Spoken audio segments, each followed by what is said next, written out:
अगं काय झालं, चल जेवायला वाढते. काय केलं जेवायला? डाळ भात.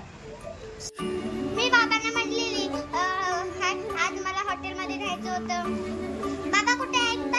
मला ना बोलायचं. हॉटेलमध्ये काय खायचं होतं? मला मच्छी थाळी खायची होती. सुरमई, बोंबील. सुरमई बोंबील.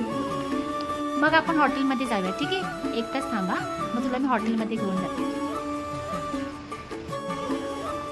तू पण अशीच खोटं खोटं. शरी आता दे ऑर्डर. हॉटेलमध्ये आण ना, तुला ऑर्डर दे. मला मच्छी थाळी पाहिजे आणि भाकरी पाहिजे. सगळं पाहिजे. ठीक आहे, आणते.